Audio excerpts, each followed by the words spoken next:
Hello दोस्तों, मैं हूँ Arindam, second year MBBS student of IPG MER and SS KM hospital Kolkata. तो देखो, नीट 2020 और वेस्ट बंगाल स्टेट काउंसिलिंग का राउंड वन का वेरिफिकेशन चल रहा है और कुछ दिनों के बाद राउंड टू का काउंसिलिंग स्टार्ट होगा। तो इस वीडियो में हम लोग बात करेंगे कि कौन कौन स्टूडेंट राउंड टू के लिए एलिजिबल हो गए, मतलब राउंड टू काउंसिलिंग में पार्टिसिपेट करने का एलिजिबिलिटी क्राइटेरिया को लेकर हम लोग बात करेंगे। एक एक पॉइंट को डिटेल्स हम लोग बात करेंगे, तो वीडियो को अच्छे से देखना लास्ट तक। और जो चैनल को अभी तक सब्सक्राइब नहीं किया, मेरा रिक्वेस्ट है प्लीज चैनल को पहले सब्सक्राइब कर लो, ठीक है। तो चलो वीडियो शुरू करते हैं। तो देखो, यहाँ पर पूरा लिस्ट है कि कौन कौन स्टूडेंट राउंड टू के लिए एलिजिबल हो गए और कौन कौन स्टूडेंट नहीं हो गए। तो पहले देख लेते हैं कि कौन कौन स्टूडेंट एलिजिबल हो गए। तो यहाँ पर देखो, नंबर 1 में लिखा है कि already registered candidate in round 1 who have filled choice in round 1 and were allotted and admitted in round 1 and provided willingness for participate in round 2 are allowed to participate in round 2। मतलब जो student को round 1 में college मिल गया और उस college में admission भी ले लिया, लेकिन वो सेटिस्फाइड नहीं है उस कॉलेज में, तो वो पार्टिसिपेट करना चाहते हैं फिर से राउंड 2 में, तो वहाँ पर राउंड 1 के वेरिफिकेशन के टाइम में एक अपडेट का ऑप्शन होता है। अगर वो अपडेट कर दिया तो वो राउंड 2 के लिए एलिजिबल हो जाएगा। नेक्स्ट है, देखो, already registered candidate in round 1 who filled up choice in round 1 but were not allotted in round 1 are allowed to participate in round 2। मतलब जो राउंड 1 में चॉइस फिलिंग किया लेकिन राउंड 1 में कोई कॉलेज उसको नहीं मिला, तो वो फिर से राउंड 2 में पार्टिसिपेट कर सकते हैं। उसके बाद candidate who was qualified and successfully register in round 1 but fail to provide choice filling अब round 1 are allowed to participate in round 2। मतलब जो राउंड 1 में चॉइस फिलिंग वहाँ पर नहीं किया, कोई कारण हो सकते हैं वहाँ पर, तो अगर वो चॉइस फिलिंग नहीं किया तो फिर से वो राउंड 2 के लिए पार्टिसिपेट कर सकते हैं। उसके बाद है द अपॉर्चुनिटी फॉर एनरोलमेंट पे fee and register for eligible qualified candidate who have not done it during round 1। मतलब जो राउंड 1 में काउंसलिंग ही नहीं किया, मतलब फी पेमेंट भी नहीं किया, कुछ नहीं किया, तो फिर से राउंड 2 का फेस काउंसलिंग कर सकते हैं, ठीक है। तो उसको फिर से एनरोलमेंट से स्टार्ट करना होगा, एनरोलमेंट पेमेंट, उसके बाद रजिस्टर करना पड़ेगा, फेस करके उसको चॉइस फिलिंग करना होगा, ठीक है। नेक्स्ट है, देखो, the candidate who were allotted in round 1 but were not reported in allotted institution, they are allowed free exist what that is they are allowed to participate in round 2 counseling without penalty. They are not required to enroll pay and register again. They can straight away go fresh choice filling। मतलब जिसका round 1 में college मिला लेकिन वो वहाँ पर report नहीं किया, वेरिफिकेशन नहीं किया, तो उन लोगों के लिए एक फ्री एग्जिट ऑप्शन है, तो वहाँ पर फ्री एग्जिट करना होगा। अगर वो फ्री एग्जिट कर दिया तो फिर से राउंड 2 के लिए वो एलिजिबल हो जाएगा और वहाँ पर कोई रजिस्ट्रेशन नहीं करना होगा, डायरेक्ट वो चॉइस फिलिंग कर सकते हैं वहाँ पर जाके।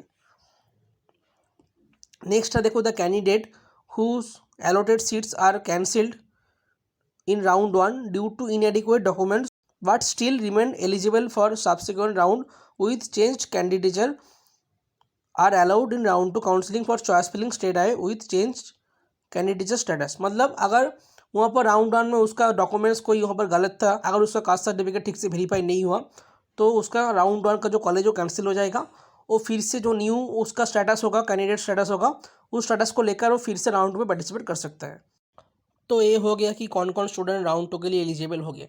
नेक्स्ट लिखा है, देखो, कौन कौन स्टूडेंट राउंड 2 के लिए एलिजिबल नहीं हो गए। तो देखो, पहले है not registered candidate till round 2 और registered candidate who have not filled out choice in round 2 are not allowed for round 2 counselling. मतलब जो राउंड 2 में रजिस्ट्रेशन नहीं किया और रजिस्ट्रेशन के बाद चॉइस फिलिंग भी नहीं किया, तो वो लोग राउंड 2 के लिए एलिजिबल नहीं हो गए। नेक्स्ट है, देखो, the registered candidate who have got admission in round 1 and not provide willingness to participate in round 2 during the admission process are not allowed in round 2 counselling. मतलब जो स्टूडेंट को राउंड 1 में college मिल गया और admission ले लिया लेकिन वो अपग्रेड नहीं किया राउंड 2 के लिए, ठीक है, वो पार्टिसिपेट वहाँ पर नहीं करना चाहते, तो एज यूजुअल वो राउंड 2 के लिए एलिजिबल नहीं हो गए।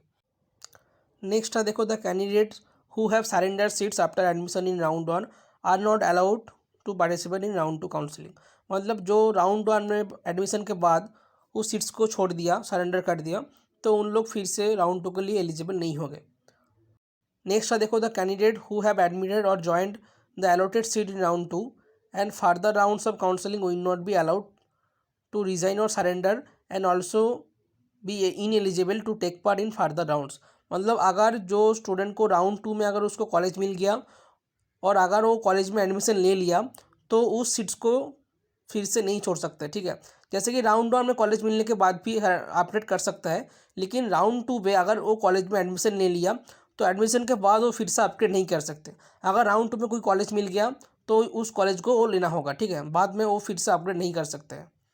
तो अगर तुम फिर से अपग्रेड करना चाहते हो तो कॉलेज को एडमिशन नहीं लेना होगा, ठीक है। अगर नहीं लोगे तो फिर से तुम वहाँ के लिए अपग्रेड कर सकते हो, लेकिन अगर तुमने कॉलेज ले लिया, राउंड 2 का कॉलेज एडमिशन ले लिया, तो तुम फिर से उसको छोड़ नहीं सकते हो, ठीक है।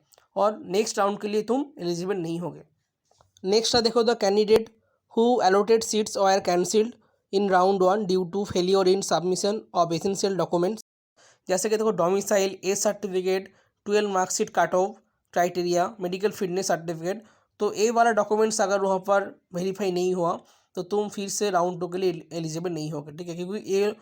क्योंकि ए वाला डॉक्यूमेंट्स सबसे इंपॉर्टेंट है। अगर ये ठीक नहीं है डॉक्यूमेंट्स तो तुम फिर से फर्दर राउंड के लिए एलिजिबल नहीं होगे, ठीक है।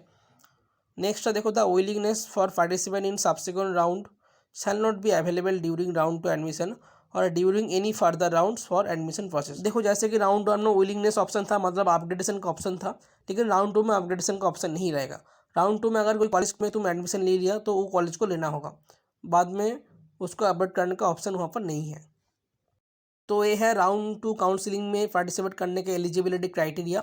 आई थिंक इसके बाद कोई कन्फ्यूज़न नहीं रहेगा। अगर इसके बाद कोई डाउट है, कोई कन्फ्यूज़न है, तो तुम क्वेश्चन कर सकते हो कमेंट सेक्शन में, और मैंने टेलीग्राम चैनल का लिंक मैंने डिस्क्रिप्शन में दे दिया, वहाँ पर जाकर भी तुम क्वेश्चन कर सकते हो, ठीक है। तो अगर इस वीडियो को अच्छा लगा तो वीडियो को लाइक करना और चैनल को भी सब्सक्राइब कर लेना। तो चलो मिलते हैं नेक्स्ट वीडियो में, तब तक के लिए बाय।